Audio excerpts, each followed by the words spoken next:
Hello, class.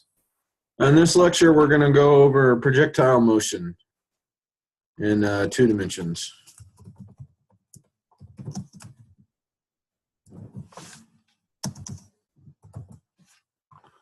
Okay, so there's a lot of variations on this problem, and there's a few in your book, there's a few in the problem sets, and I'll just kind of generally go over how we work them out. So first I'll draw the ground, and then the most simple problem is you have someone on the ground or you have a cannon, and actually I'll just draw a cannon. Actually, I'll draw a person. I'll just draw a person on the ground.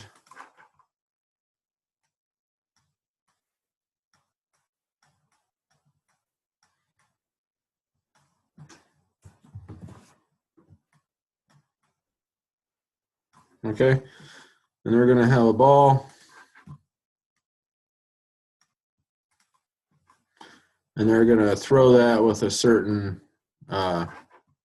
initial velocity. And so that's going to have, I'll label that V. That's going to be our velocity, V0. This is V0. And actually, we'll make the velocity blue.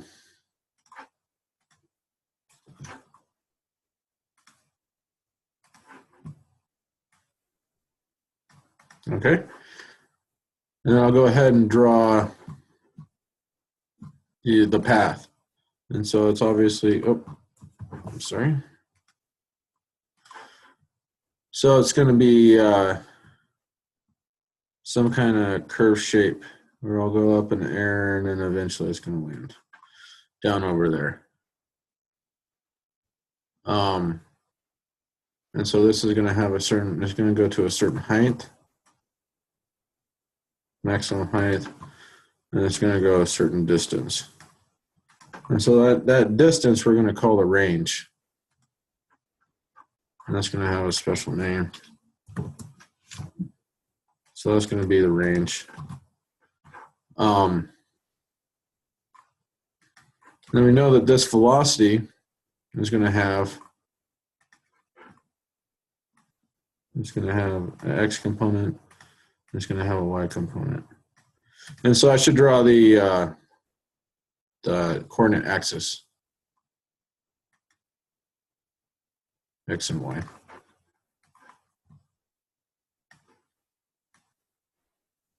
And so we'll say this is pretty much the origin. And so that can have, we can launch it from some height, but so this would, we could have a tiny Y naught or delta or initial height there, but we're going to wait on that. So we're going to have an initial, we know because of vectors, we're going to have a V0x component here. And yeah, I can another V here. This is going to be X. This is going to be Y. And this will be with time of T. So it's actually X of T.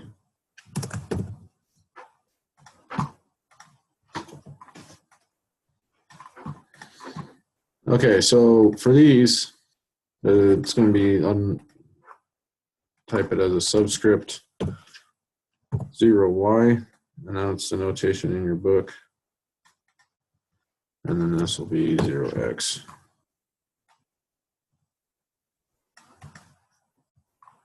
Okay, so we're also going to have gravity as an acceleration this whole time. I'll draw this ball at a couple more points we're going to be interested in, like where it reaches its maximum height and then where it lands. And so I'll draw gravity in green. So gravity is going to go down.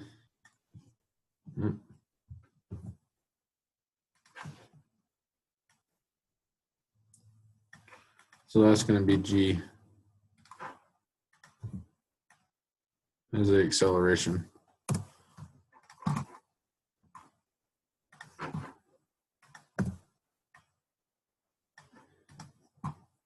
Oh, I'm sorry. I labeled these wrong. This is X and this is Y. Same as here.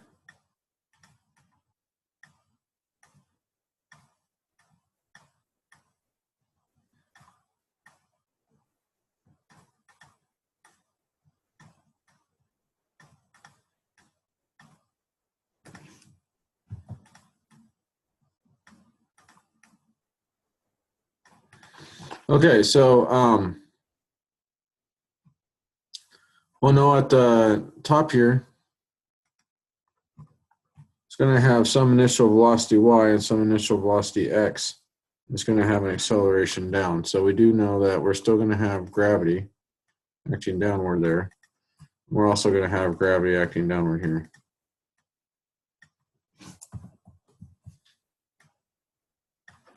And those will both be g. And since I'm going down, I'm just not putting negative g. So for our velocity, y0 of x, we're still going to have this velocity because g is only in the y direction. So we have both of those. So that's going to be the same.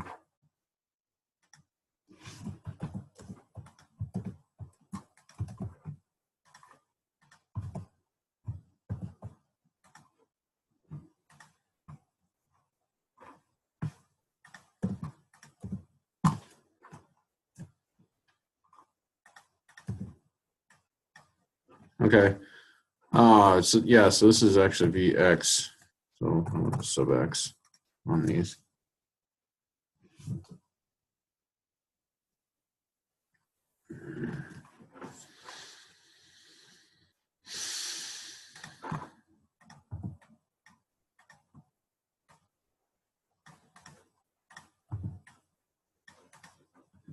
Okay, and so for y, at this point in the y direction, we're going to have no velocity upwards, and we're going to have no velocity downwards either. So velocity in the y direction is going to be 0. We will have velocity downward this way too, so and downward direction. So if we want to figure out the position, we can figure out the position and the velocity of this at any point because we need to know the equations of motion. Go ahead and write those out. Write those out in black.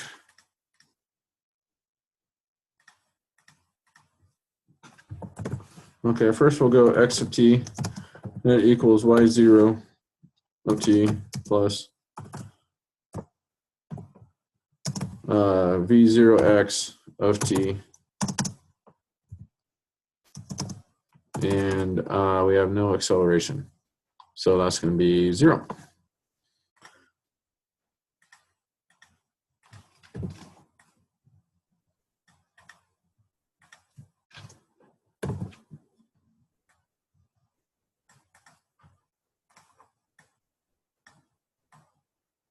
Okay, so now we want to do, we'll do the velocity in the x position as well. And that one's easy. So that's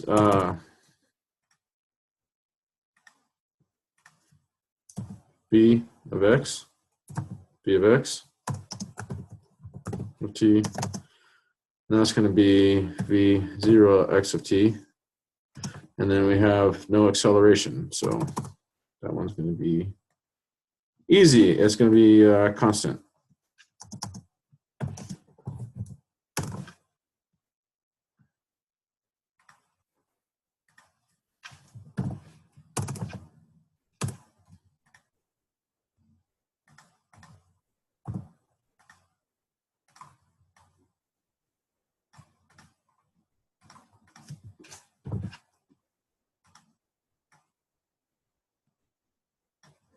Okay, so now we want to do y.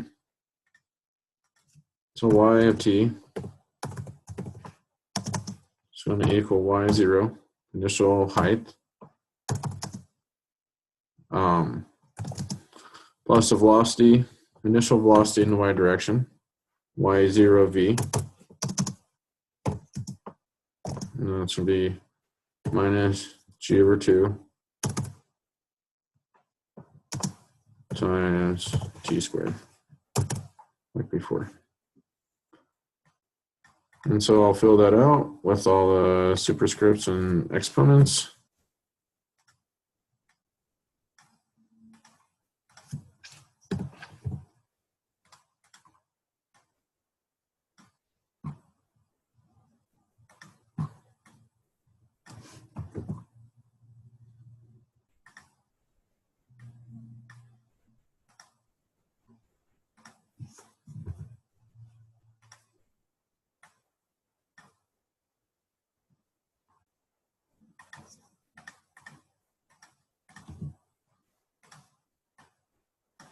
Okay, and then we also have the velocity in the y direction. Velocity in the y direction. That's going to equal the initial velocity in the y direction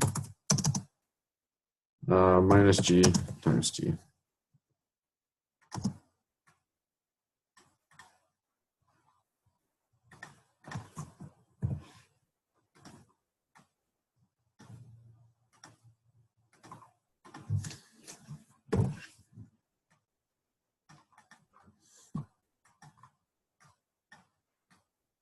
Yep.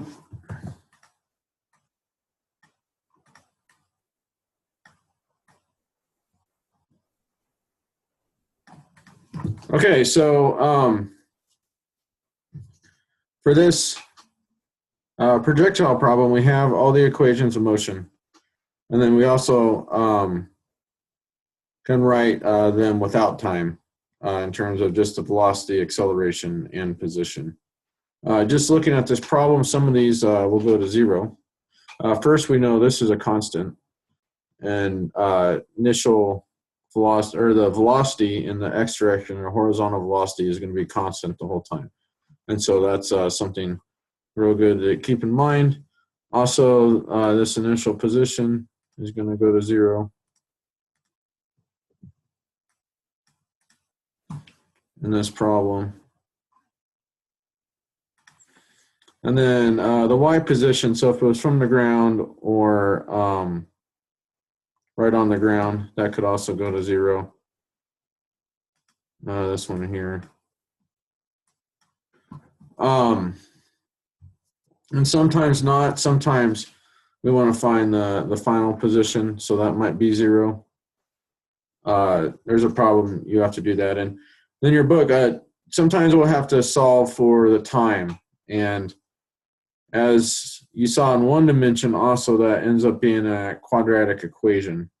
And so to solve this for time, and we'll have to do that.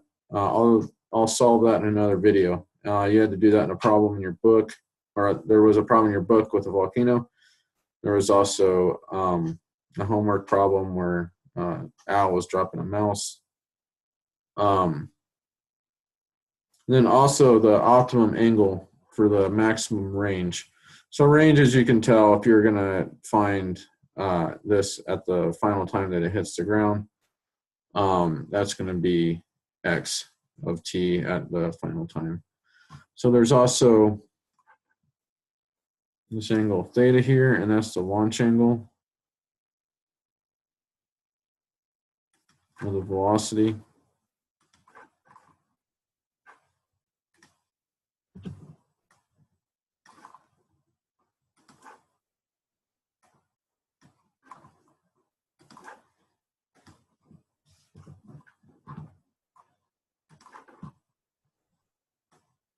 And that's very important. So the maximum one for that is going to be 45, and that is when the horizontal velocity and the vertical velocity, initial velocity, are equal. So we can say that's equal to 45 degrees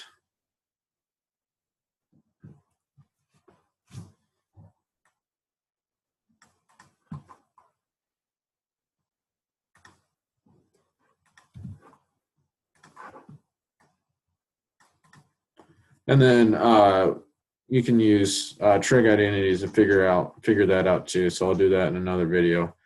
So this is a good introduction to two-dimensional projectile problems. Thank you.